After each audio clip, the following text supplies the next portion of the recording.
nation. Hebrew kingdom building.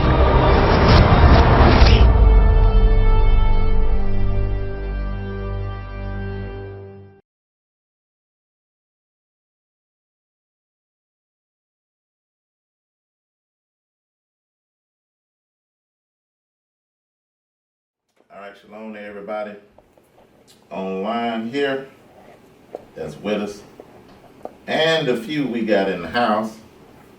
Shalom, shalom, everybody. We said that what we was trying to do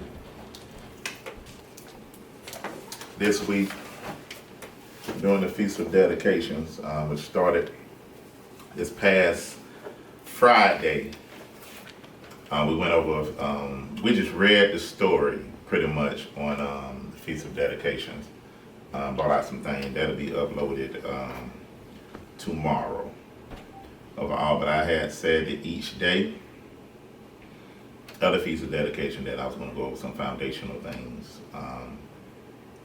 Just going back over some stuff that I did back in 2015 to make sure that we know how to navigate through the scriptures and get the right understanding of and get the right conclusions, or what we set our minds to and set our heart to what we're supposed to be doing.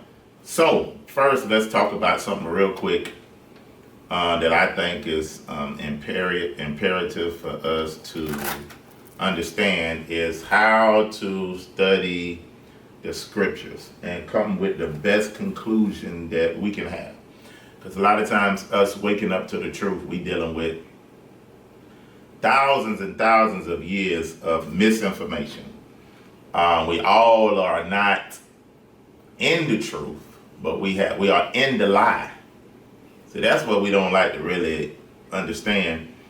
We ain't in the truth, we are in the lie because we was born into the lie and we conform into the truth. That means we're coming out of darkness and coming into the light. So that's the perspective in which we need to approach our understanding so we can get the right perspectives, even dealing with the scriptures, right? So let's hit a few things. I want us to understand that we have been in a lie for so many years, and now we're coming into the truth. And as you come into the truth, you'll learn that the Ruach have to lead and guide you into all truth. Because as your understanding expands, then your level of truth gets more grounded to be able to stand upon, right? There's certain things that you thought when you first got in the awakening, as you got some dirt under your feet, you begin to see, okay, that just got me in, but when I really get the full understanding of that, I see that that wasn't so. Now I got a new truth. So now it's important to understand that you're always going to be coming into more understanding as the Most High give us more revelation according to what the scriptures is saying, right? So we have to stay open to the leading of the Ruach. Stay open, because your heart has to be conditioned for certain types of revelation. Some of the stuff that you know now you couldn't have heard in the early days because you couldn't receive it.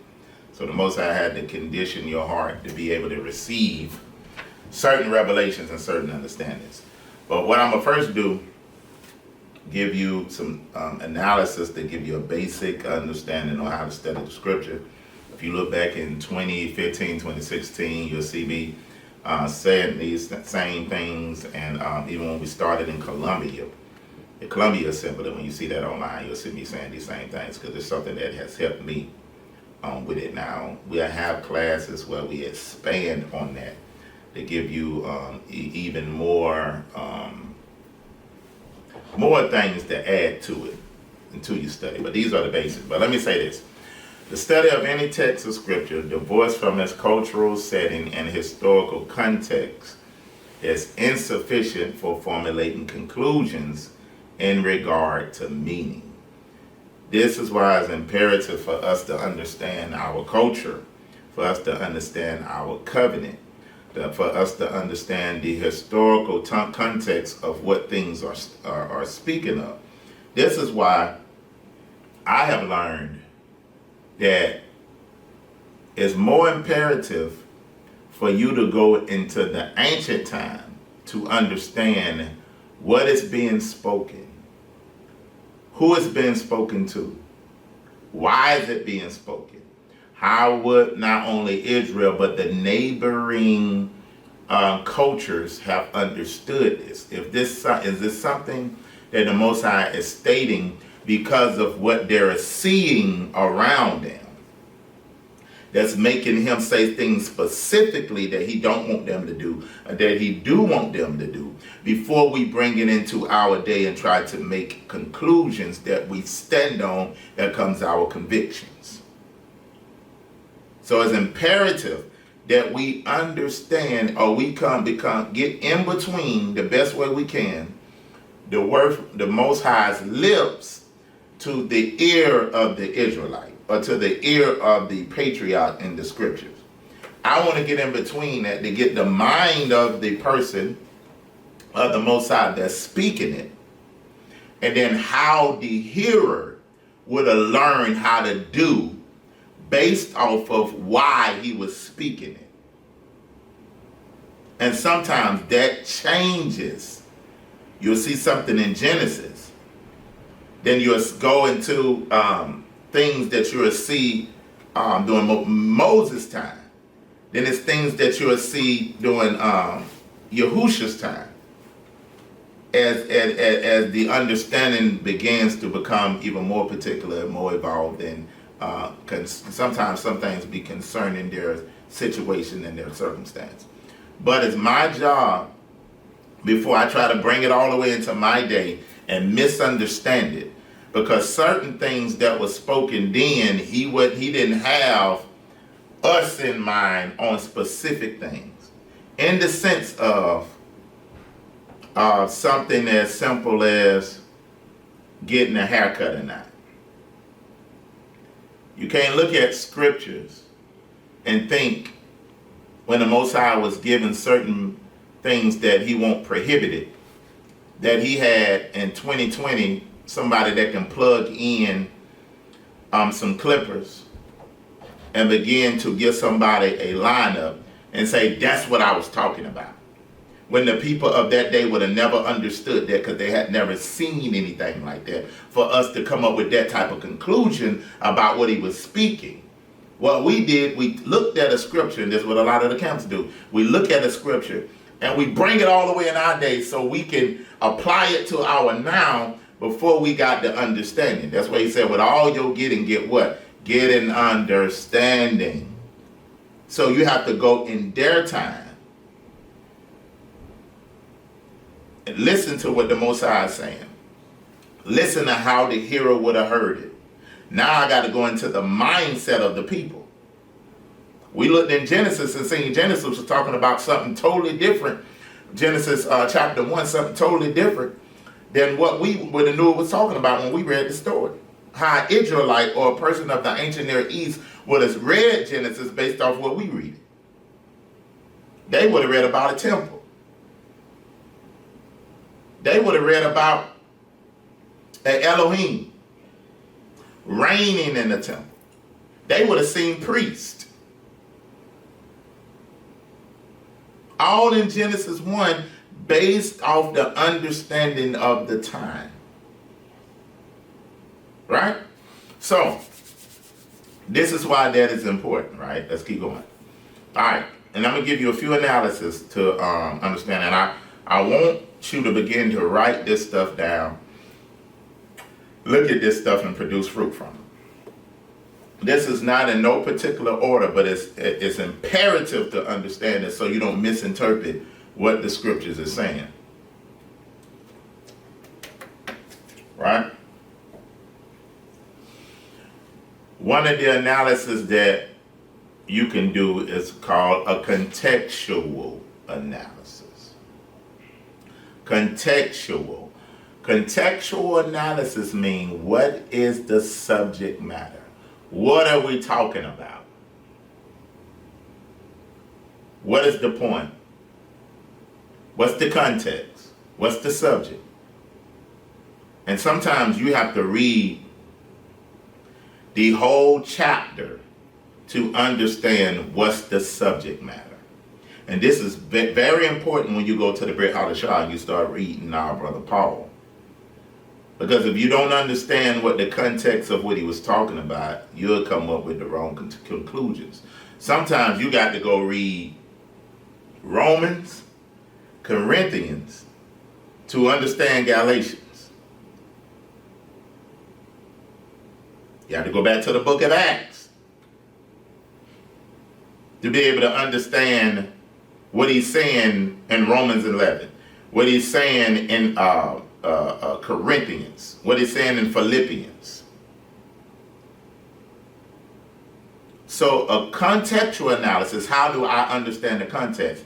That means I know what the pretext is and the post-text. The pretext is what is being said right before I get to what I believe the main point. The post-text, what is said after it. Sometimes I got to read the chapter before. Sometimes I got to go to the beginning of the book and read towards the end of this whole book of Galatians to see what the subject matter is. And this is where we mess up a lot of times, even when we're talking about, when Christians talking about clean and unclean eating. They'll mess the scripture up. They'll take Matthew 7 and make you think that he was talking about now we can eat anything. Saying it ain't what goes in a man that defiles and will come out of a man. And we'll say Peter, when Peter had the dream, we'll say he rose up and say we can eat anything. But when you go to the beginning of the chapters and you read it all the way down to that point of what you're trying to stand on, now you know what the context is. Now you know what the subject matter is. So your conclusions can be different, right? But you don't stop there. That's one of the analysis. Another analysis to do is a word study analysis. A word study analysis is to understand that the scripture is not written in English. So you can't approach the Bible with an English understanding. Because the English language will make you miss jewels that you'll never see Hebraically. Our King James of the Bible do not got the full concepts of the ancient scriptures. It's what we got. But it ain't the gold standard of what he was saying Hebraically through the mind of the Ruach, through the Hebrew writers. This is why you can't get locked in the American English King James Version.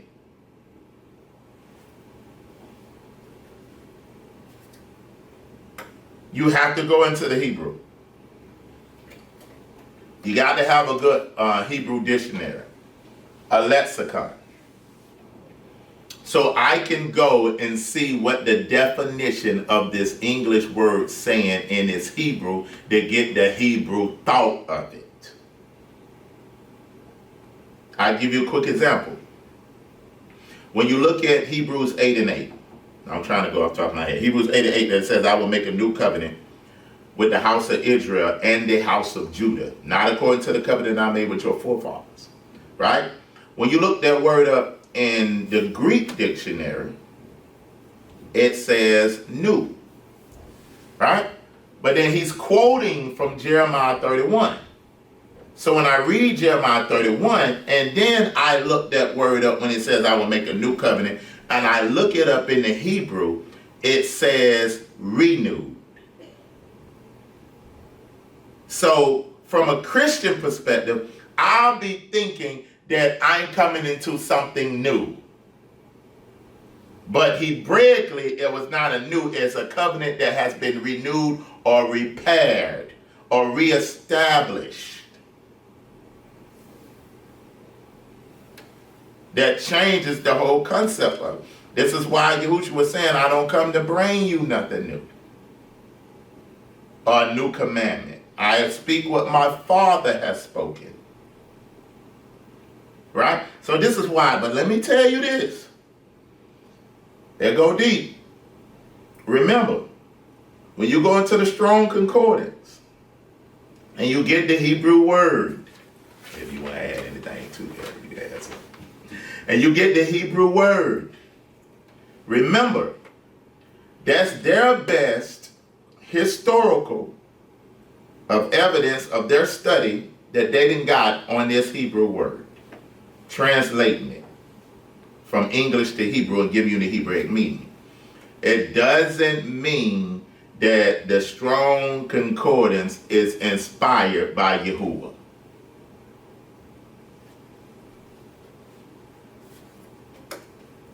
The Strong Concordance is not the gold standard.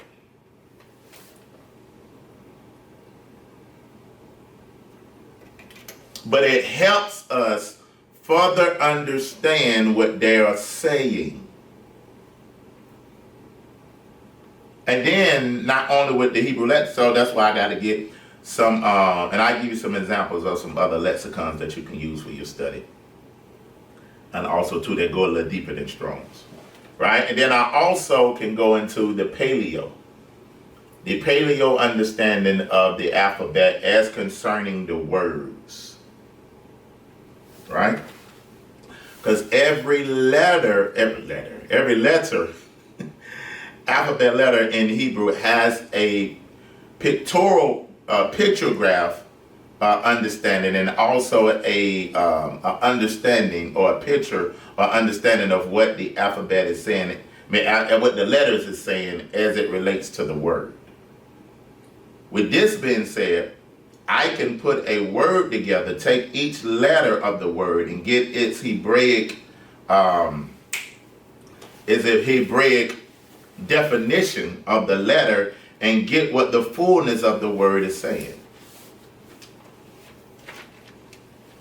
And sometimes that's imperative to do, to get the full mind of what the Hebraic letters are saying, because they are spiritual.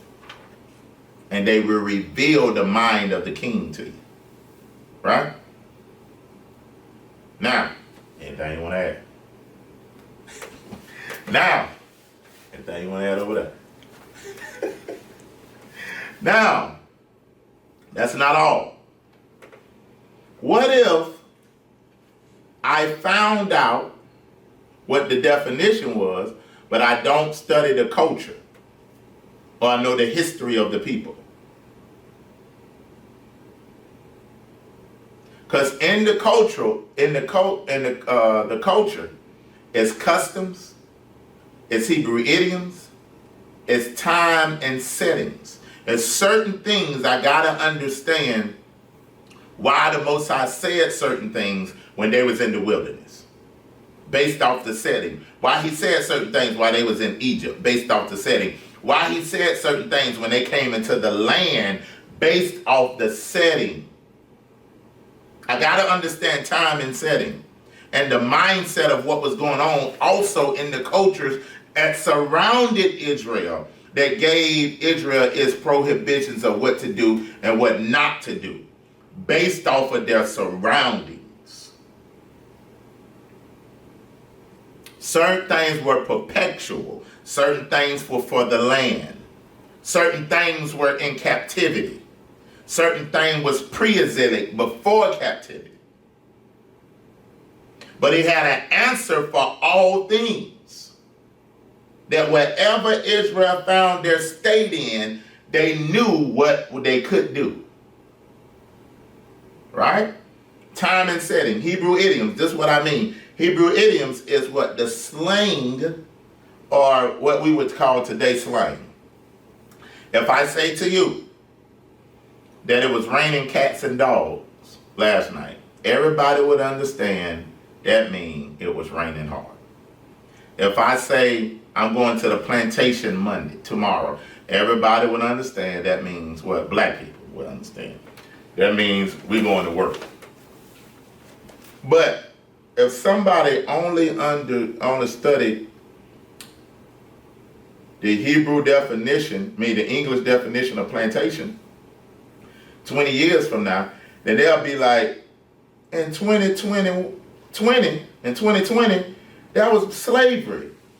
Because Morris Williams was on the live at that time, and he said he got to go to the plantation. They would have slavery back then because they would have studied plantation but not the culture to understand the English idioms. And that's the same way in the Hebrew. The Bible is filled with idioms. If you don't understand or study that, you will misinterpret it. Especially when it comes to Yahusha. You'll misinterpret it because you're reading what they saying and think it's saying something it ain't saying. Because you'll give it an English definition. Because you're bringing Israel in your time rather than going in this time. Therefore, your conclusion, wrong again.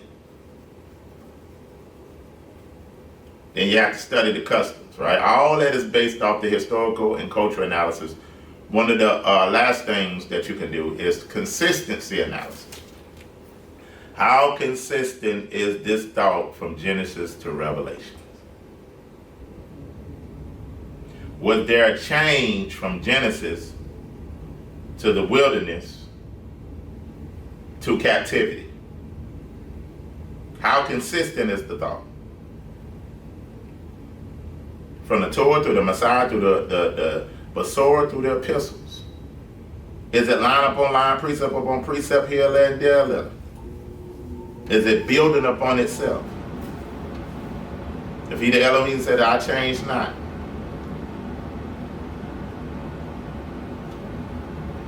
So you have to understand that.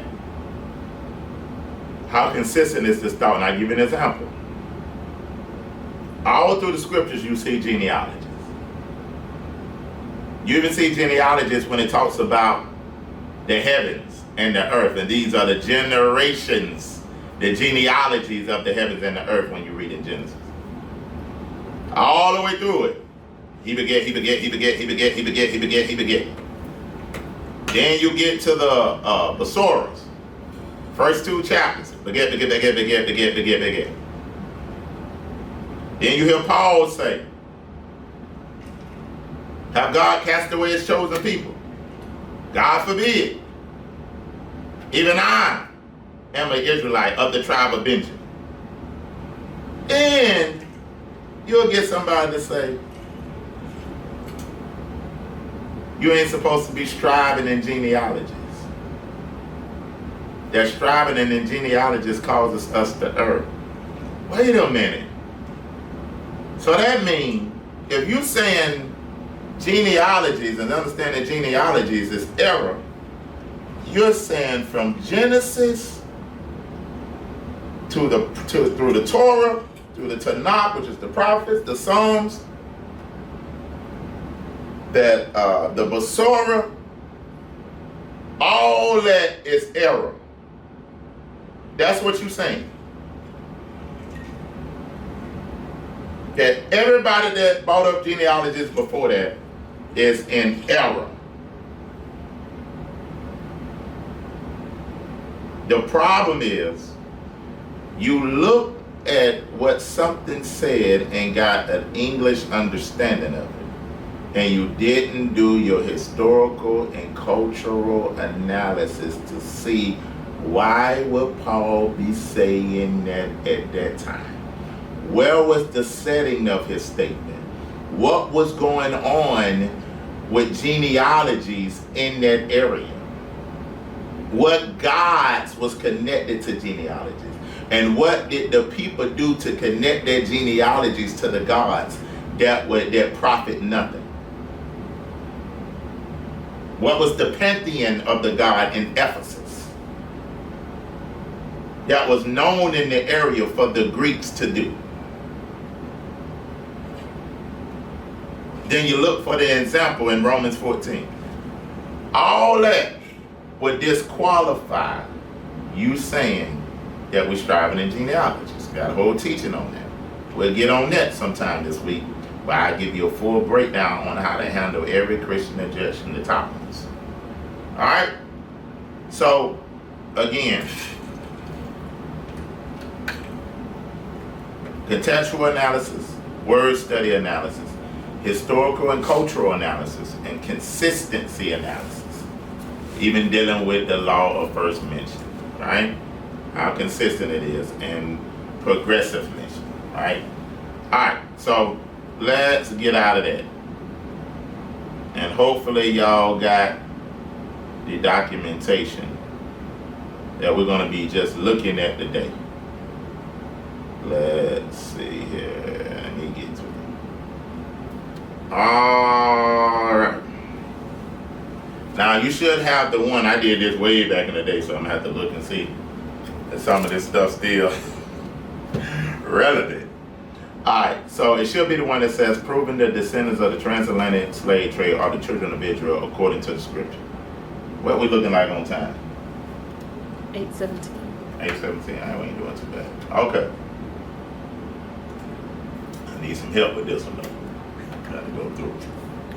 You got something over there? Scripture.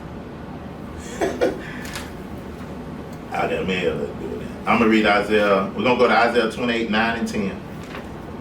Somebody say they didn't get it. If you didn't get it, Jayla gonna get to you. Or send me an email to Hebrew Nation Building, and I end up tomorrow giving it to you. But Jayla, y'all put your emails back in there if you ain't got it. Elder, you get Psalms 119, 104.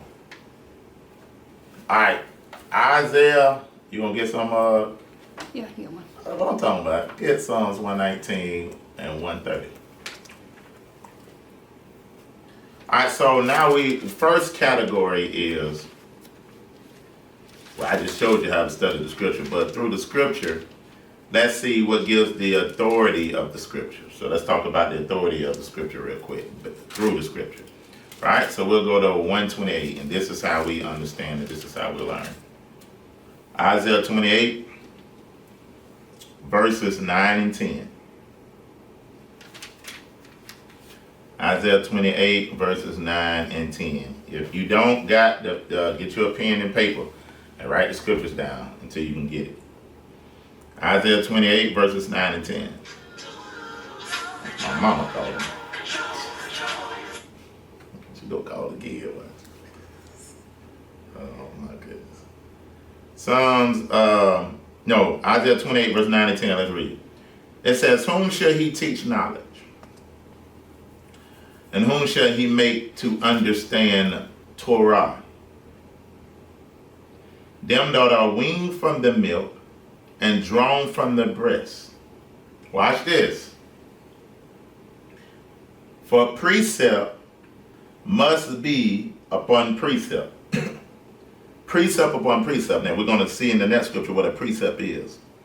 Precept, law upon law, word upon word, line upon line, here a little and there a little. Now this is how we'll go into the scriptures, where the scriptures begin to, through the consistency analysis, begin to build upon itself. Scriptures will relate to each other. It'll keep speaking to each other. It'll be here a little and it'll be there a little, but it'll have the same word or message throughout the scripture. So I'm not going to take one scripture and make a full doctrine of it. I have to see how it builds upon each other to formulate the full thought. We're talking about the authority of the scriptures now.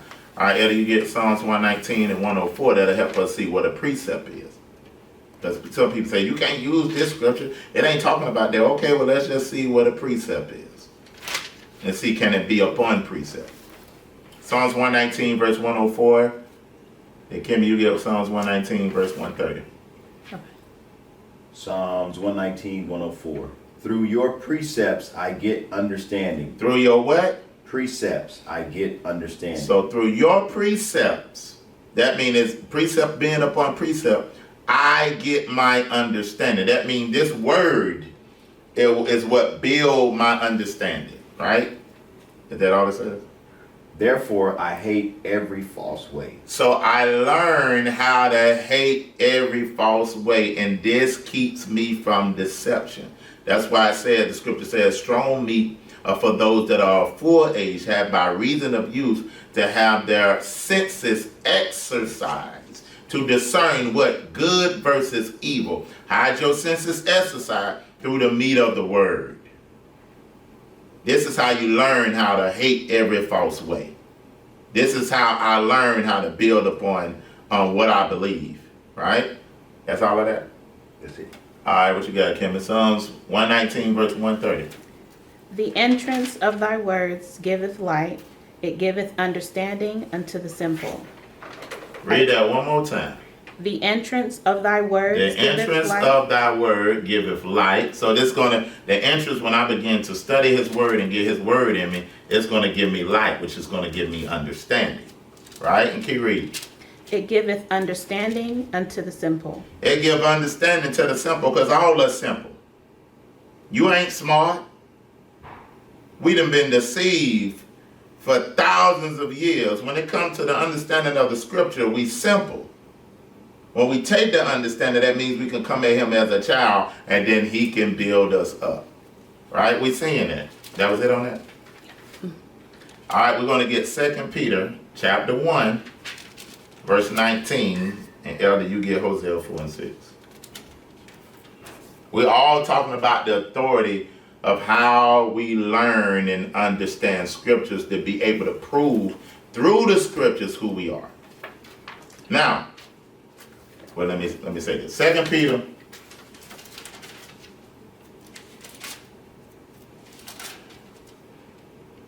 one verse 19. All right, this is very important. This scripture right here is important than any DNA test. Mark this one. This is your DNA test right here. Because people can fool with the DNA test, because you got to swab your DNA, your saliva, and you send it in to the same people that had you captured. And they gonna tell you who you are. This right here goes beyond the slave masters raping the women when that baby came out of Hebrew belly. I got a scripture on that. We'll get to that. By mixed babies and prophecies. It was prophesied how the Most High will look at them babies as Israelites. Y'all don't want to talk with me tonight. 2 Peter 1 verse 19. We have also a more sure word of what? Prophecy. A more sure word of what? Prophecy. So this thing is more sure than anything. Because ain't no DNA test going to be settled in the heavens. The Most High don't magnify no DNA test above his name. We got a more sure word of prophecy. Well, until we do well to take heed, as light that shineth in a dark place, until the day star dawn, until the day dawn, and the day star arise in your heart. So this word of prophecy going to be shining what? In a dark place, in your understanding, the areas you don't know why, until you get the revelation of who you are and get confident in that. It's prophecy that's going to wake you up more than anything. Right? Knowing this first, that no prophecy, notice it said no prophecy of the scripture is of any private interpretation. That means the Most High settled something before they can mess with it, before they can tamper with it. It's of no private interpretation. Verse 21, for the prophecy came not in old time by the will of man, but holy or Kodesh men of Elohim, they spoke as the Ruach HaKodesh moved upon them. So we see in that, we build our understanding upon the precepts. They give us understanding. They make the wise simple. Then when we go into prophecy, it's more sure. It's like light shining into a dark place until the day star rises, and then it shines in our heart. That means we come to our fullness. And it's no prophecies that is given by a private interpretation, but men, as they was moved by the Ruach HaKodesh. We see in that. That's give us our authority on why we stand on this book. I don't stand on something outside the book to stand on the book. I stand on what's in the book, what's written. Let's get Hosea 4 and 6 and let you see what our problem is. Hosea 4 and 6. My people are destroyed for lack of the knowledge. Because you have rejected the knowledge, I will also reject you. So we've been in centuries of being destroyed. He said, notice he ain't say the people of earth are destroyed for lack of knowledge. Notice he ain't say everybody is destroyed for lack of knowledge. But he says, my people, that means what I possess, they're mine. So there's a specific people in the earth that is his, that is destroyed by what they don't know about themselves.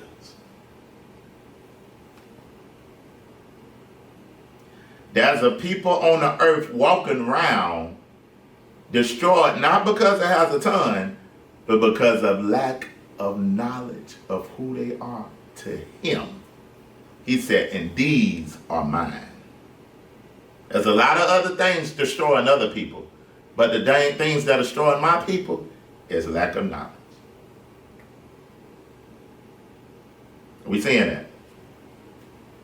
So those are the authority of the scriptures that we stand upon to prove who we are. It's in the book, right?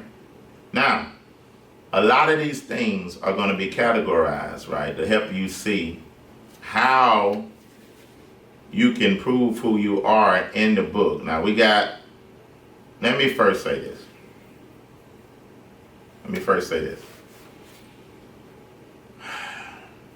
This is when you're just proving who we are by the scriptures. To really prove who you are,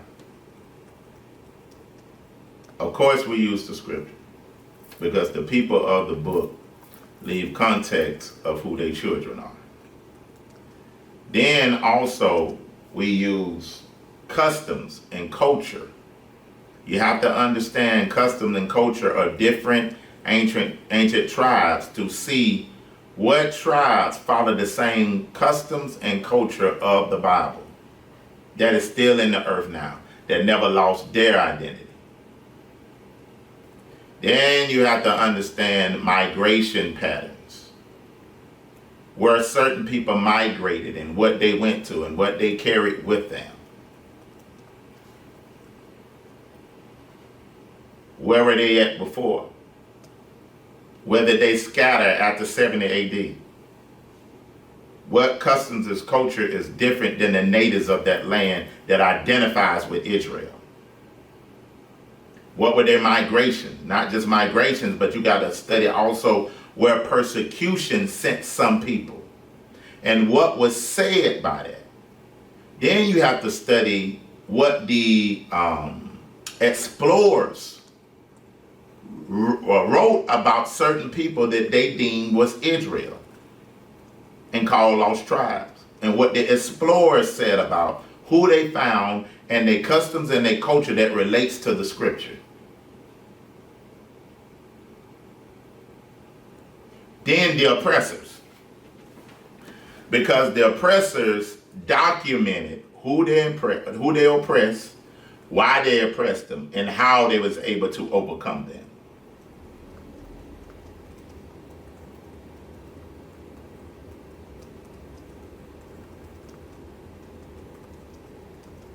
Then that's when you go into, after that, the E1 B1A, the blood types, the bloodline.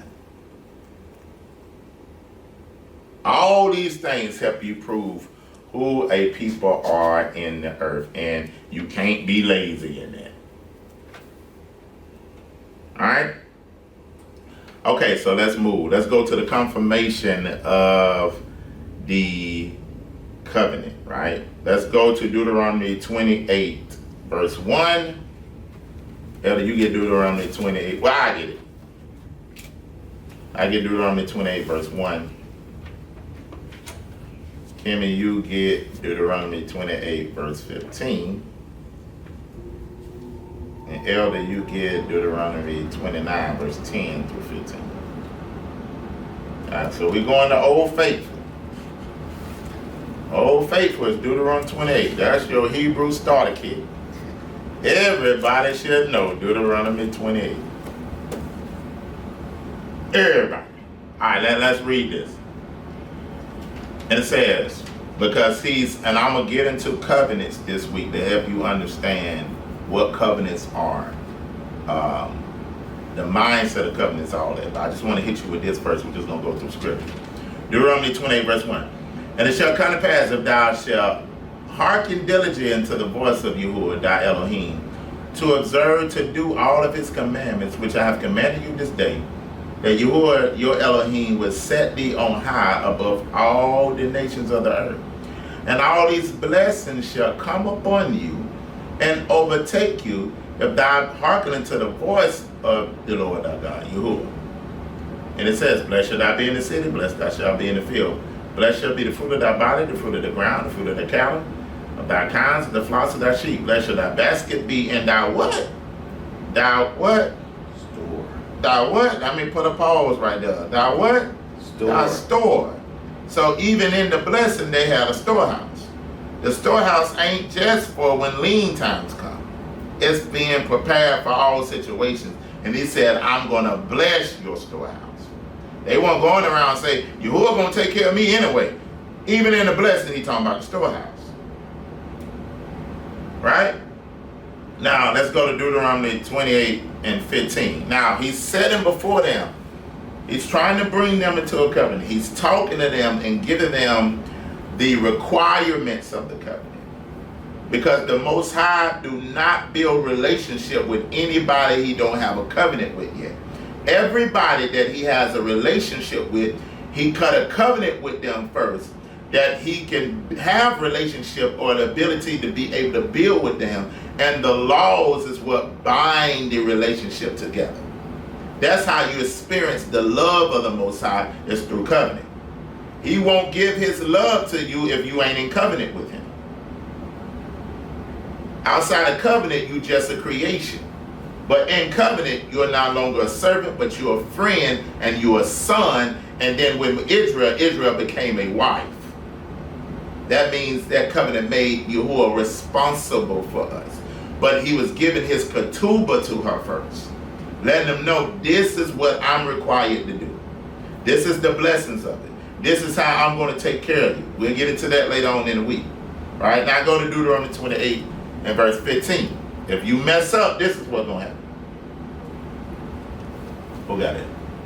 But it shall come to pass, if thou wilt not hearken unto the voice of Yahuwah thy Elohim. So he's saying it shall come to pass. That means something is going to happen in the future if you don't do this. Go ahead. To observe to do all his commandments. All his what? Commandments. And his statutes. Which I command thee this day. That all these curses shall come upon thee and overtake thee. All these curses shall come upon thee and do what? Overtake thee. Right. All right. So now let's go to Deuteronomy 29, 10 to 15, because I want to give you the full setting of this. He's talking to the Israelites. He's letting them know through Moshe that this is what I'm going to require out of y'all. This is what's going to give y'all my love, my mind, my everything. And then I'm going to set laws and commandments and statutes that bind you to me. That keeps the boundary of this love that I'm going to give to you that I ain't gave to nobody else. Right? Okay, let's matter of fact, that ain't in here. But let's read it. Let's go real quick. I'm sorry. I gotta do this. Let me show you that. Let's go to Psalms 147 verse 19. And then let's go to Amos 3. I'm sorry, I know I ain't got this down now, but I want to show you this. Psalms 147, verse 19, and then one of y'all, can y'all get Amos 3 for me? Let me make sure I find out which one in Amos that I want. Where it says he chose, he only. Amos 3. Amos 3 and 2. Alright, so Psalms 147, verse 19. Let me show you. So this is what he's saying, that when I bring you in covenant with me, no other nation has ever been in covenant with me. That means we are one now. So the other nations, I don't know. But you, I know. Why? Because I became intimate with you. Where I gave you my mind and I gave you my heart, but I gave you boundaries that protects both of us. And this is what messes up in this American culture, why we didn't have all these bad relationships. Because we keep giving people our mind and our heart with no boundaries. We give people our mind and our heart with no law. Now they do any and everything with us because we don't establish no covenant, because we just want love. We want somebody to make us not feel by ourselves. So you establish stuff with people without boundaries of a law that will bind both of y'all together. Side note. Psalms 147, you better be like your father. You better be like your father. Anyway, verse 19. He showeth his word unto Jacob, which is Israel, and his statutes and his judgments to Israel. He have not dealt so with any of the nations, and for his judgments they have not known them. So he's saying right here, praise ye Yahuwah, that no other nations have he showed his commandments, his statutes, and his judgment but Israel. Let's read Amos 3, verse 2. You only have I known of all the families of the earth. Therefore I will punish you for all your iniquities. You are the only one that I have known out of all the families of the earth. That's why I'm going to punish you for your iniquities. He said he ain't known no other family. That means that he haven't been intimate, one-on-one, came in covenant with no other family. He ain't never came into a blood covenant with no other nation.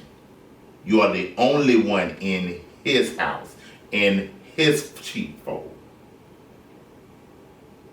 Then he says, can two walk together except they agree? How we going to be in covenant together and we don't agree?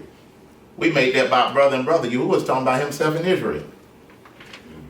How two of us going to walk together? The walk means is to be in covenant.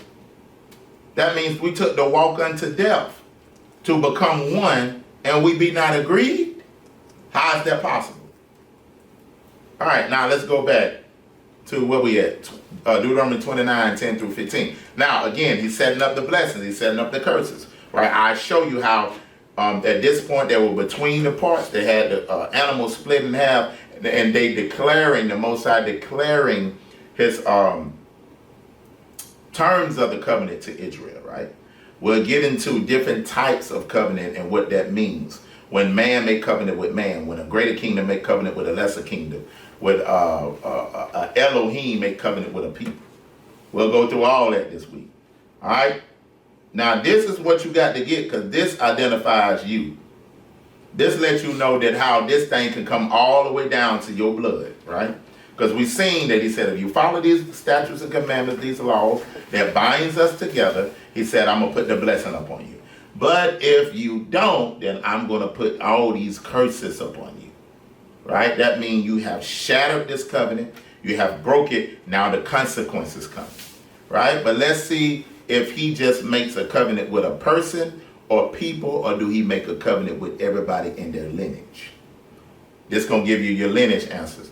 Deuteronomy 29, 10 through 15. Kimmy, you get Deuteronomy 30, verse 19. Elder, what you got? Stand ye this day, all of you, before Yahuwah Elohim. All right, so this Moses saying that y'all standing here this day before all, keep going. Your captains of your tribes, your elders, and your officers. Wait a minute. Look at who all he's saying. Say it again. your captains, Your captains, your elders, your elders, your officers, your officers. with all the men of Yasharel. Well, all the man, because it's a man covenant. Keep going. Your little ones, Your little ones, your women, your women. your stranger that is Whoa! So the stranger came into this covenant as they was attached to Israel when he first made it with them. How can we say that Gentiles can't come into the covenant and they right there? Read it from the top again. Ye stand this day, all of you, before Yahuwah Elohim, your captains of your tribes, your elders, your officers, with all the men of Yasharel, your little ones, your women, and your strangers And keep going. that is in your camp. That's in your camp. From the hewer of your wood They're going to give you their occupation from the hewer of the wood unto the draw of your water. until the draw to let it know it ain't no distinction. This ain't no thing that the stranger or the Israelites that the lost Israelites that came into mind now they strength. No, that's dead. These are the hewer of the woods and what else? The draw of your water. And the draw of the waters. Because ain't no Israelite gonna be doing that for Israelites. Keep going. that you should enter into covenant with Yahuwah. Wait a minute. So all these people gonna do what? Enter into covenant. The stranger, the children, the women, the men, the elders, everybody. Keep reading. That you should enter into covenant with Yahuwah Elohim, and into his oath, which Yahuwah Elohim cuts with you. Now that oath is so important in the covenant because that is what actuate or cuts the covenant. It's the oath that makes the covenant actual, real. This is why sex is not marriage. Sex is what binds you together. But the oath is what makes it ratified legally to Yahuwah. All right, I'm on all other subjects. I'm sorry. Keep going. Deuteronomy, keep reading. Verse 12 again. That you should enter into covenant with Yahuwah Elohim and into his oath, which Yahuwah Elohim cuts with you this day. 13, that he may establish you today for a people unto himself. Unto who? Himself. Unto who? Himself. So he's saying, I'm going to establish you today as a people unto me. So it don't matter what nobody else feel about that. Ain't nobody finna make me feel bad about being Yahuwah's chosen. He said that, and he didn't ask for forgiveness. He said, I'm going to make you my people unto me. That's just like if I order some pizza for my children before I get home and my wife. And the pizza get there before me. And say I gave them a cheese pizza. Now, y'all vegan folks, chill out. This is just an example. I gave them a cheese pizza. And I said, I'm going to get the Philly chicken cheese pizza for me. That cheese pizza for them. But the Philly chicken cheese has been separated unto who? That's my pizza. Like Most High saying, these are my people. Keep going.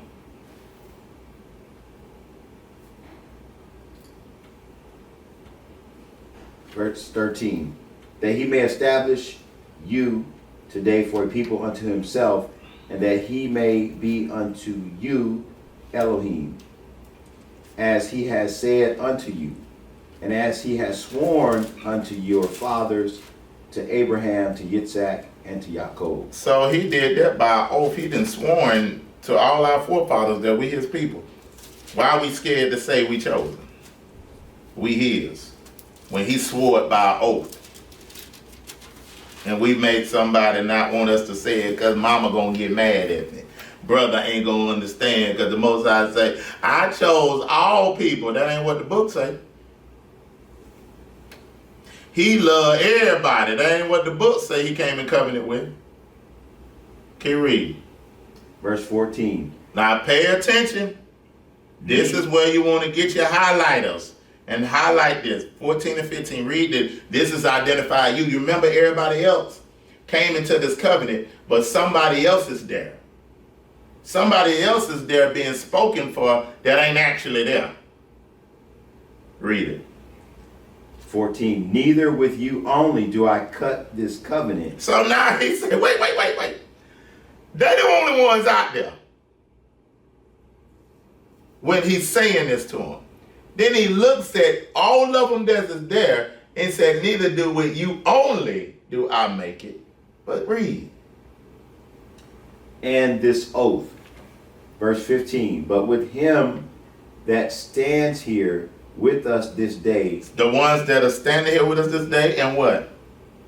Before Yahuwah Eloheinu.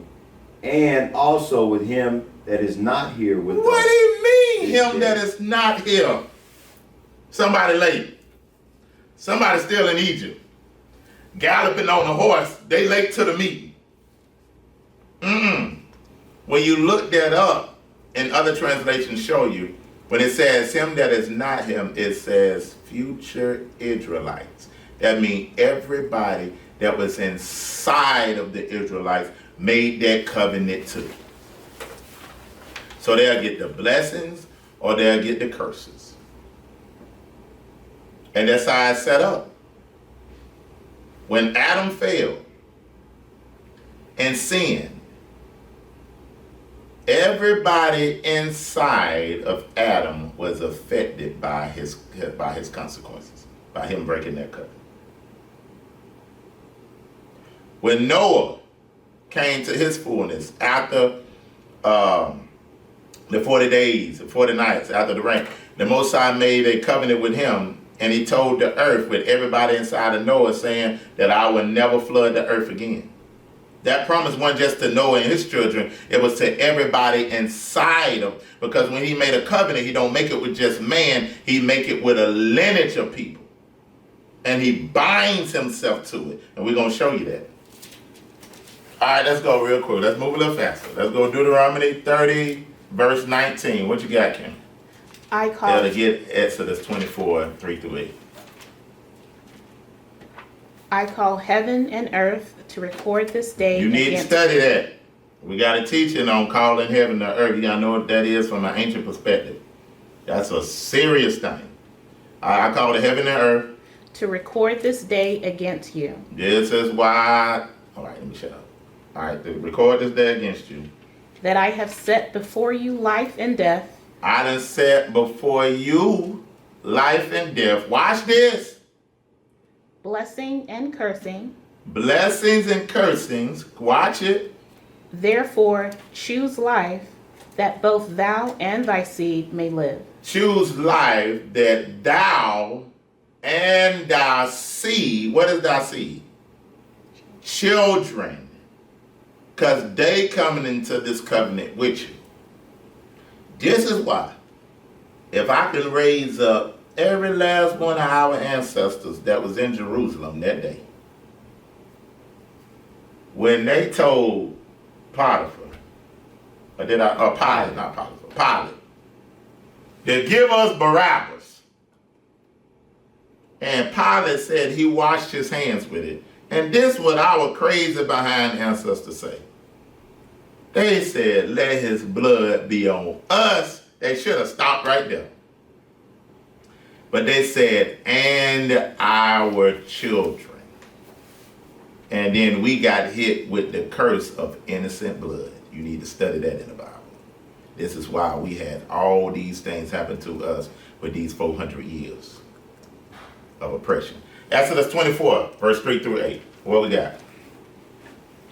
Now this is after everything didn't happen. You see the setting. He's giving them the blessings and the curses, right? He's telling them that everybody that's coming into this thing, according to Deuteronomy 29. Deuteronomy 30 said, choose life. He's begging them, hey, y'all choose life because I want to give you all the blessing and promises of knowing what being in covenant with me is. Not just you, I want your children to be born and be born in the blessing. That means you ain't just got a car. That means you own the car lots. That means you ain't just got the house. That means you own a kingdom. That means you own territories, not just land. That means you own countries, not 10 acres of land. All right, let's keep going. Where we at right now? We did Exodus 24. All right, so now they finna actually seal this covenant. Exodus 24. Let's go to verse 3. Go ahead. And Moshe came and told the people all the words of Yahuwah and all the judgments. Uh-huh. And all the people answered with one voice. With what? One voice. So they gave an oath. Yahuwah gave his oath and they gave their oath. But the oath is what made the covenant actual. It's the oath, then the blood. Not the blood before the oath. Y'all, somebody gonna get that tomorrow. All right, keep going. And said, all the words which Yahuwah has said, we will do. Now jump down to verse. Just keep reading. And Moshe wrote all the words of Yahuwah and rose up early in the morning and built an altar under the hill, the 12 pillars according to the 12 tribes of Yasharel. And he sent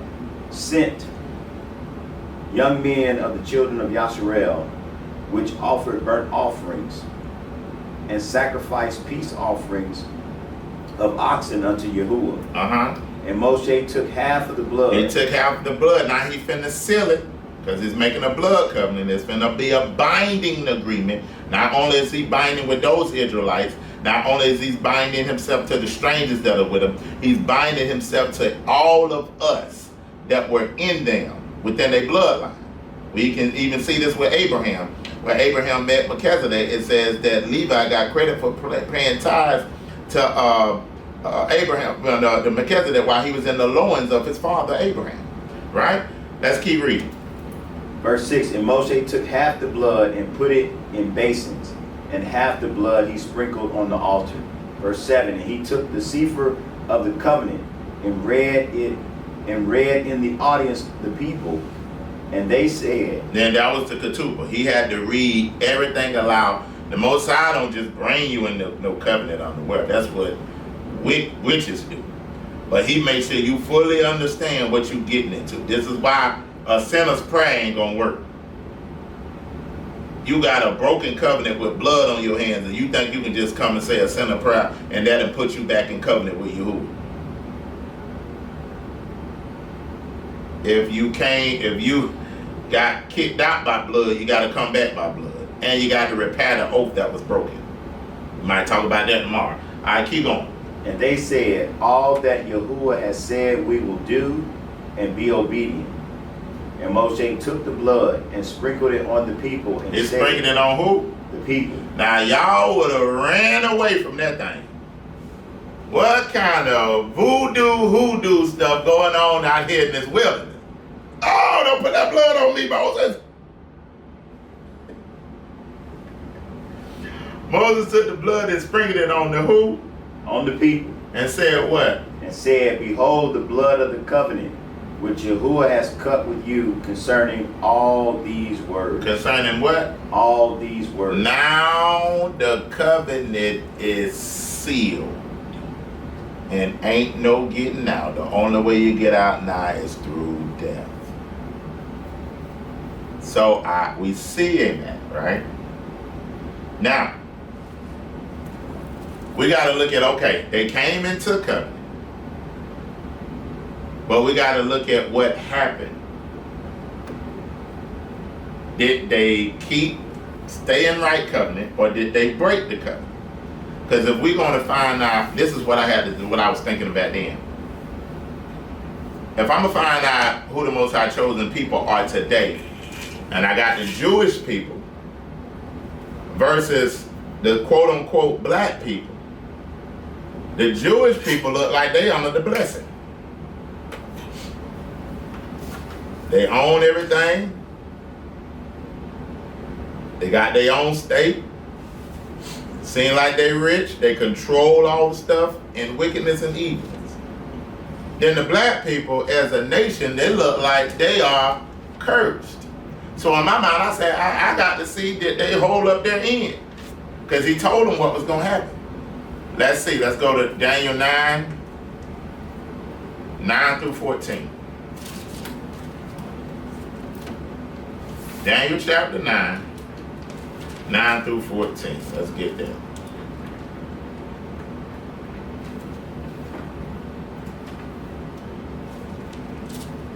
Daniel chapter 9. Oh yeah. One of y'all get it. Y'all go ahead and read it. Daniel chapter 9, verse 9. Stand right here, my way. There we go.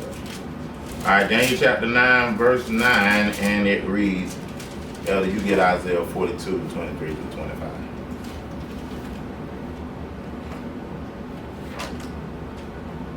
Daniel chapter 9, verse 9 through 14, gonna let us see what happens. And it reads,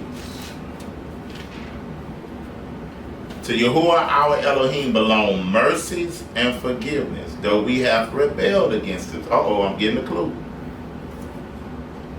Neither have we obeyed the voice of Yahuwah our Elohim to walk in his laws, which he set before us by his servants, the prophets. Yea, all of Israel has transgressed thy law. Now wait a minute.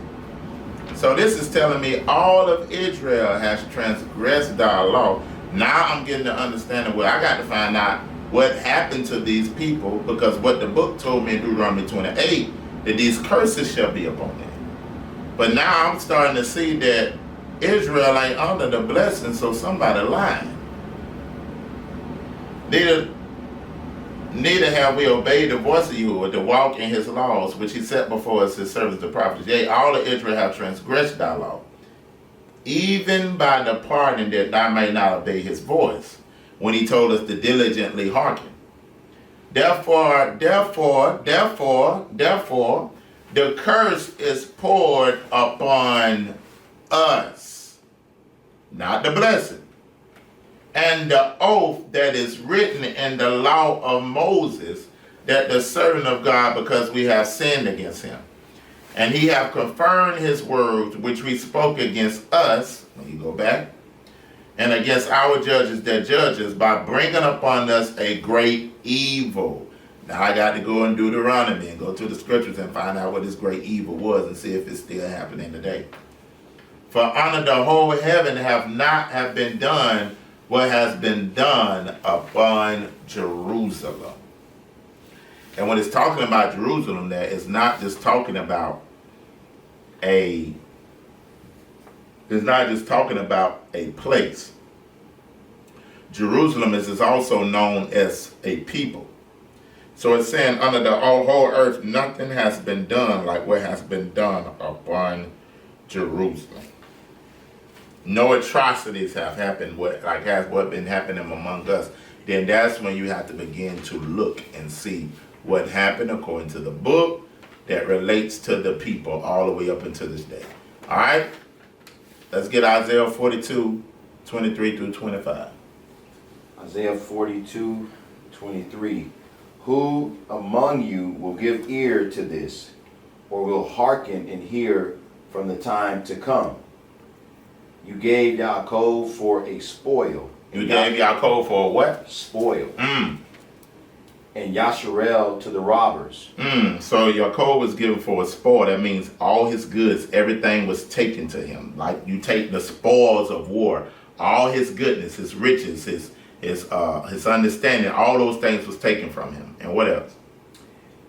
Did not Yahuwah, he against whom we have sinned, for they would not walk in his ways, neither were they obedient unto his Torah. So we finding out what happened. They must have broke something. Keep going. Therefore he has poured upon him Poured upon us what? the fury of his anger. The fury of his anger. That's it. And the strength of battle. And the strength of battle. Now I got to go and look and see what was the fury of his anger that he declared, and then go see if it's upon the people. See if it's upon the Jewish people, or see if it's on the quote unquote people of color, of Israelites of the world. Right? So now we understand that they done broke the curses. Now let's go look at the curses and see how it relates to the people. Let's go get Deuteronomy. What we looking at like on time? 9:02. 9:02. All right. 15 minutes and I'm going to be done. We'll finish the rest of it another day. Tomorrow. All right, so I know they under the curse. I know they done messed up. Now I got to go see what's the fury of his anger. I got to go begin to look at what is he speaking of and how is it on the people. Because it says that their whole bloodline would experience this. Not just the people that sin, but their children will experience the blessing, or their children will experience the curse. Y'all following? Let's go.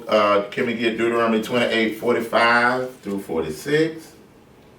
And then Elder, you get Deuteronomy 28:63 through 64. These are prophetic curses that's going to happen.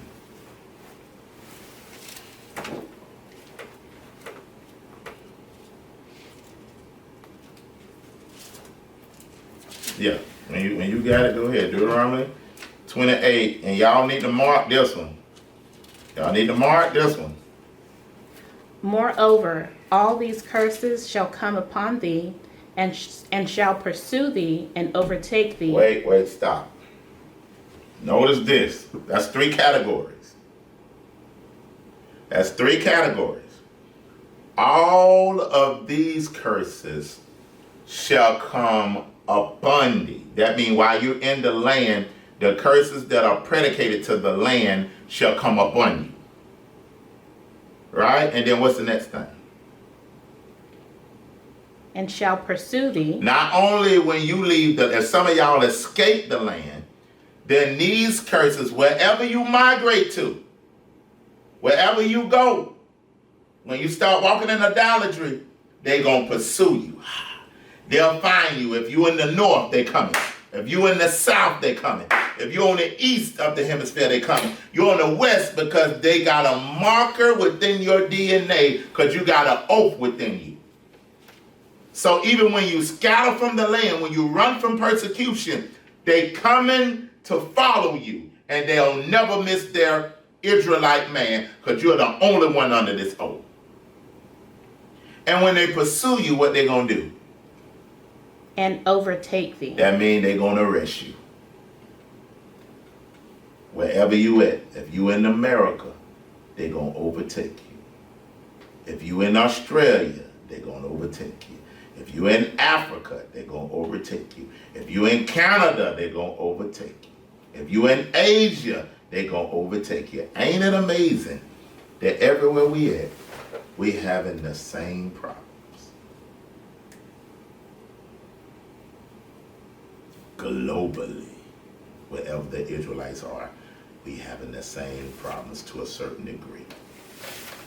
All right, keep reading. Till thou be destroyed. Till thou be what? Destroyed. Destroyed, right? To be destroyed from an ancient perspective is to be not knowing what your culture is, not knowing what your language is, not knowing what your Elohim is, not knowing what your customs is. Not being separated from your Elohim is to be destroyed. When you take on the nature of another people, take on their systems, take on their religion, and take on their religions, and take on their customs, that means you are destroyed from your ancient paths. Your people not knowing who they are. Alienated from your promises. Meaning destroyed. All right, keep going. Because thou hearkenest not unto the voice of Yahuwah thy Elohim, Mm-hmm. to keep his commandments and his statutes, Mhm. which he commanded thee. Mm-hmm. And they shall be upon thee Wait a minute. Now they're gonna be upon thee. Keep going. for a sign For a sign. What does a sign represent, y'all? It gives you what? Distinction. Distinction.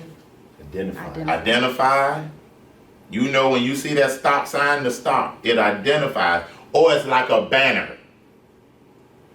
So it said these curses going to be on a specific people for a sign. Or when you look that word sign up, it's evidence. Keep going. and for a wonder, And for a wonder. and upon thy seed And upon, see, look how he keep talking about the seed. That's us. And upon thy seed, what? forever. Forever. Or when you look that word along, or for a long continuance of time.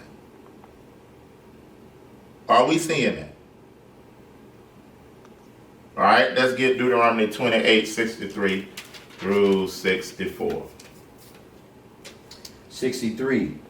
And it shall come to pass that as Yahuwah rejoiced over you to do you good and to multiply you, so Yahuwah will rejoice over you to destroy you and to bring you to naught. And ye shall be plucked from off the land, whether you go to possess it. You're going to be plucked off from the land where you go to possess it, right? That's the curses coming upon you. And Yahuwah shall scatter you among all people from the one end of the earth even unto the other. And there you shall serve other Elohim, Other Elohims. which neither you nor your fathers have known, even wood and stone. So these are what's going to happen, that you're going to, these curses are going to come upon you. You're going to serve Elohims that you never knew, that you never understood. Even wood and stone. Wood can be representing Catholicism, Christianity. Stone can be representing the copper stone, Islam. All those things are the same thing, but they're going to be gods that you or your forefathers never knew. And then you're going to be scattered on the four corners of the earth. Right? And then when you really look that up, you'll begin to look at the different scatterings. Right? You look at the first scattering when you have to look in the book of Judges and look every time they messed up, the Most High sent a nation in. Judges chapter 2, chapter 4, chapter 6, chapter 8. You'll look at and see when they messed up, the Most High sent a nation in. He'll raise up the deliverer, deliver them up. Then they say the children of Israel messed up again. He'll come in and then they'll mess up, and they'll raise up a deliverer to bring them out. And then you'll see where the Assyrians came and got the northern kingdom. Right? You'll see where Babylonians came and got the southern kingdom. Then you'll see the Persians came, and then you'll see the Greeks came, the Romans came, all the way up into the Americas, right? But now let's keep looking at the prophecy and how it relates to us. Let's get Luke 21, verse 20.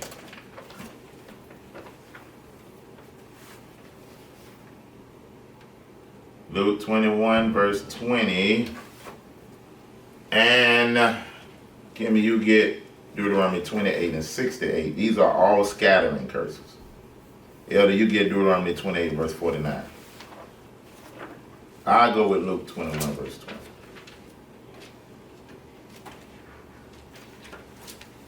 I'm going to come back and I'm going to explain these things a little further, but I got to show you how we were scattered. These are scattering scriptures, right? And this is how you show somebody that Yahusha even spoke of this scattering. Because all the other scatterings had already happened. They already went through Assyrian captivity. They already went through Babylonian captivity. They already went through a Persian captivity. Then got released. Then went through Greek captivity. Then we went through, then we're in Roman captivity. Then Yahusha is going to prophesy another captivity. The reason I'm not spending time on the different captivities right now, because we're proving that we are the children of Israel. So we got to show how the transatlantic slave trade was spoken of in prophecy. Deuteronomy 21, verse 20. Luke, I'm sorry. I hope I'm helping some people online. Am I helping you? I know some of this is old stuff, but I hope I'm giving you a little foundation of how you proving us over here in the Americas through the scriptures. So this is why we ain't focusing on Assyria, Babylon, Greek, Roman. We talking about us now. Luke 21. Let's look at Yahushua himself in verse 20. Let me see where I'm at. Alright. Now let's go to I want to start it. Let's go to Luke 21 verse 7.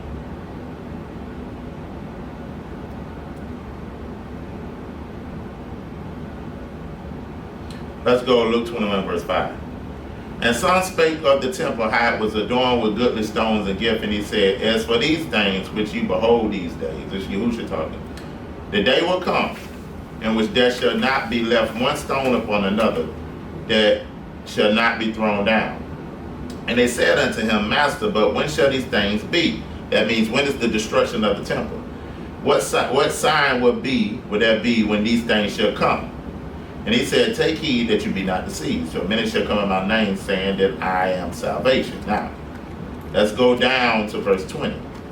He talked about a few things. He explained those things. And verse 20 says, and when you shall see Jerusalem compassed with armies, he's talking to his followers, then know that the desolation thereof is nigh. That's when you have to study 70 AD. Then let them that are in Judea, them that are in Judea, flee to the mountains. And let them that are in the midst thereof depart out. Let not them that are in the countries therein and stay too. So he said, when you begin to see these armies surround Jerusalem, he told his followers to get out of there. Flee to the mountains. You begin to look where they begin to flee to. They ended up in Africa. Right? Verse 22. Watch this. It's going to give you a clue. For these be the days of vengeance, that all things which were written may be fulfilled. But wait a minute, I thought all the other captivities was already fulfilled. Now he's talking about it again. But woe unto them that have sucked with child in those days. It's talking about those days. And them that give suck in those days. For there shall be great distress in the land. And notice he said, wrath upon this people. Not upon everybody, but upon this people. Then what's going to happen? They shall fall by the edge of the sword, and they shall be led captive into all nations. So this is showing you that he's speaking of a future time where the nation is going to be destroyed, and then they're going to be led captive into all nations. Now I got to look in history and see a time when a national captivity and slave trade happened, that they would have to go into all nations. How in that time am I going to get into all nations? That prophecy can't be just fulfilled in 70 AD, because you can't go into all nations just by horses. They ain't have no airplanes at the time where you can fly people into all nations. But there was going to be a time that he's speaking of that's going to be documented, that his people was going to be scattered into all nations. And when you look up the sub-Saharan slave trade, the transatlantic slave trade, that slave trade took us into every continent on the earth, all nations. And then watch what he said was going to happen when the people, this lets you know that the Jewish people ain't the people. Because he says, when these people go into all nations, then Jerusalem shall be trodden down by the Gentiles until the time of the Gentiles be fulfilled. So that's saying the people ain't going to be in the land. And the land going to be trodden down by Gentiles when the people are scattered throughout the nations. But let's look at Deuteronomy 28 and 68. Let's get that. And who I told to get Deuteronomy 28 and 49. I got 68. You got 68, Kim, you get 49. So let's see how are they going to go into all nations? They can't go by horse. They ain't have no airplanes. They ain't have no UFOs. So how is prophecy going to be fulfilled? Let's read it. And Yahuwah shall bring you into Mitzrayim, or bondage again with ships. Bondage again, Mizraim, slavery again, because Egypt was known as the house of bondage. Just like if they would come and take us out of America and we'll go into the promised land and then we start being stupid and somebody say, hey, you want to go back to America again? What would we say? No, I don't want to go back to what? Bondage. Keep going. Again with ships. With what? With ships. With ships. So ships is going to deliver us into all the nations' captives, fulfilling the vengeance of what was spoken by the oath and the law that Yahushua is speaking of. Keep reading. By the way whereof I spoke unto you. You shall see it no more again, and there you shall be sold unto your enemies. There you shall be sold unto them that love you. Your enemies. There you shall be sold unto them that appreciate you working for their company. Your enemies. Them that you shall be sold to those that want to take care of you by giving you a vaccine. No, your enemies. So we understand that we were sold into a nation that was our enemies. Our graveyard. America is our what? Enemies. Keep reading. For bondmen and bondwomen. For bondmen, that means slave men and slave women. Now we'll deal with Deuteronomy 28 because there's some stuff that people try to say about it now that, you know, they shall sell themselves. We'll go over all that and also too, right? Now, so we see we went by ships. Deuteronomy 28 and 49. Now let's go see what nation is going to come against us and what they're going to look like. Yahuwah shall bring a nation against thee from far. Wait. So all the other nations was in close proximity. They wasn't too far. But this nation is going to come from afar. Keep going. From the end of the earth. From the end of the earth. So that's saying from the other side of the earth. All right, keep going. As swift as the eagle flieth. So as swift as the eagle flies, so their emblem is going to be the eagle. And a nation whose tongue thou shalt not understand. They understood the other nation's tongue. But this nation came talking in a language that we couldn't understand. Did that not happen in the transatlantic slave trade? A nation that we couldn't understand their tongue, their emblem was the eagle. What's our emblem here? The eagle. All the nations that passed us to each other, our emblem was the eagle. From the ends of the earth, who nation that you didn't, language you didn't understand. They give away who that's talking about. Keep going. A nation of fierce countenance. A fierce countenance. That means angry, wicked. That would destroy you. Keep going. Which shall not regard the person of old. Did they regard the old people? No, they killed them. They beat them. They didn't honor the old like our book tell us to do. They destroyed them. They raped them. They threw some of them overboard because they called them useless. They castrated some of them. They took some of the women and did experiments on them. They didn't regard the old or what else?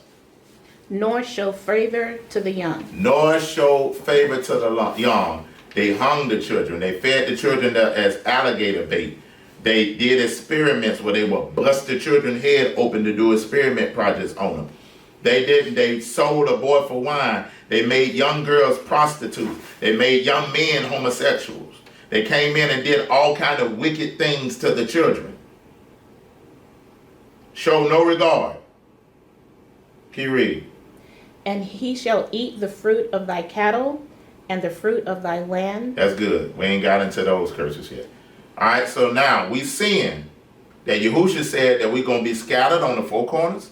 We're going to be go captive into all nations. Transatlantic slave trade checked out. During that time that Gentiles was going to trot in the land. So how in the world we get to the four corners? By ships, according to Deuteronomy 28 and 6 to 80. Then who coming with the ships? Deuteronomy 28 and 49. A fierce nation That tongue you shall not understand, that ain't gonna give regard to the old nor to the young. And teach you their religions, where you will serve their gods, that neither you nor your father have known, either wood or stone. They knew the gods of the Assyria. They knew the gods of the Babylonians. They knew the gods of the, they end up knowing the gods of the Greek. But the gods of these last transatlantic slave trade, they had no idea. We didn't, because they stripped everything for us. Neither you nor your fathers had known. All right, let's go to Isaiah 22 and verse 17, and then let's get Deuteronomy 28 and 25, and we'll start right there. So you said Deuteronomy 28 and verse 25. 28 and 20. Let me get Isaiah 22, because it's a couple of people came and got us. And Yahuwah. Oh, that's it. It wasn't just America. It's the Portuguese, it's the Romans, it's the Spaniards. All these people began to come and get us. But was that prophesied in scripture? It's almost as they was tossing us to each other. Here, you go get them. Or now you go get them. You build a sugar cane. No, you build a tobacco. No, you build a cotton with them. Watch this. Let's look at this in scripture. Isaiah 22, verse 17. Behold, Yahuwah will carry thee away with a mighty captivity. That means he's going to carry you away with a mighty captivity in these ships, and will surely cover thee. He will surely violently turn and toss you like a ball into a large country. That means that all these nations was tossing us like they playing basketball until we got to their large countries. Deuteronomy 28 and 25. And we'll end right there, and we'll come back tomorrow and talk about after the ships, what happened on the land. Deuteronomy 28 and 25. And Yahuwah shall cause you to be smitten before your enemies. You shall go out one way against them, and flee 7 ways before them, and shall be removed into all the kingdoms of the earth. Shall be what? Removed into all the kingdoms of the earth. So you're going to be removed into all the kingdoms of the earth through this captivity. Now we showed you the prophetic curses, and we showed you the scattering of Judah. When we get back tomorrow, we're going to show you what happened when we hit the lands of these countries. We're going to show you the psychological curses, the curses that must of fear, oppression, sorrow of heart, and madness of mind. Then we're going to show you the economic curses. Then we're going to show you the oppressor's mindset and their dominion over us. Then we're going to show you the loss of our nationality and culture curses according to the scripture. Then we're going to show you the religions. We're going to show you the diseases that we will have over here and the breakdown of the family. Then we'll show you the redemption and what the Most High prophesied about what we would do when we return unto him in the lands of our captivity and what that looks like. So, what time is it? 9:25. All right. I think that's 15 minutes. So we're going to end it right there. I hope we was able to give you enough to start off with. It's going over foundational things to be able to really, because everybody should know how to do this. Everybody should know how to go through the scriptures to prove who we are according to scripture. That's foundational stuff. When we understand covenant, we're going to talk about covenants, and we're talking about what covenant means later. And how did that look? We'll talk about some of the things, the Torah, to get that understanding. But you have to be able to understand this if you're saying you're Israel. You got to be able to prove it. All right? We got any questions? Any of y'all got any questions and comments? Anything y'all want to add? Got something you want to add? Tell us, give us something. Anything. It's succinct, and it's that line upon line, that precept upon precept. And when you go back, and you look and it talks about they're going to speak in a foreign language, which makes it even more important to be able to lay the foundation, to set the pretext and the context and the post-text. Right. to get a clear understanding. Right. Instead of taking a shortcut of, oh, I know what it means in English. Right. Right. Right. You got anything you want to add, Kimmy? There you go. All right. Anybody on here want to add anything? Or got a question for me real quick? According to what we just, don't have me no crazy questions in the sense of talking about some, if the earth flat or not. That ain't what we talking about. How do we search out the idioms of the Hebrew culture? It's books on it. You can go to Amazon to get books on Hebrew idioms. The idioms of where you have to use Hebrew idioms. You can even Google Hebrew idioms, and all this stuff will come up, and it'll show you what the idioms are. But it's better to get the books on the Hebrew idioms. So you can also look at their their citations. Is that what you call it? Their citations to see where they're pulling their information from. Also too, but you can really, to get a quick understanding of it, just Google Hebrew idioms and it'll come up. But if you want a fuller understanding of it, go to Amazon, put that in, Hebraic idioms, and you'll see multiple books on it, man. I'm talking about it'll help you understand the scriptures a lot better. Was Benjamin a part of the land? Yes. Because you got to remember that was the southern kingdom. The southern kingdom was Judah. Judah represented Judah, Benjamin, and Levi. So they was all together in their scattering.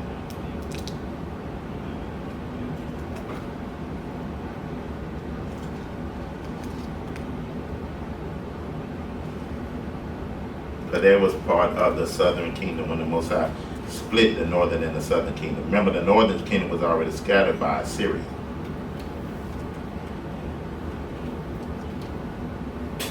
But Judah, the southern kingdom, is the kingdom that was scattered all over the earth.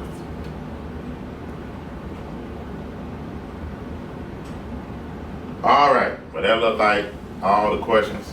We're gonna get on off here. Someone asked me today if I can explain the difference between the Bible and the Quran. The one thing you can give them is prophecy. The Quran ain't got no prophecy in it, and the Quran which speaks of things that are speak of the prophets in the Bible. The Quran don't identify who the children of Israel is. The Quran can't tell you when the breakdown of the children of Israel, what happened to the Elohim, why we was broken, and then what's our redemption and what's our return. The Quran has nothing to benefit us, to get us back to our Elohim.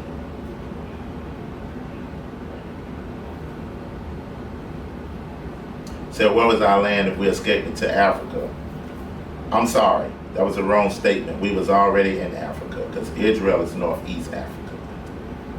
So we just went further in Africa. So I apologize about that, if I made a distinction. All of it is the continent of, well, what we call today, quote unquote, Africa. All right. I'm going to get on off here. And we're going to bid you shalom, everybody that's in the house and that's paying attention. Love y'all and see you soon. Shalom.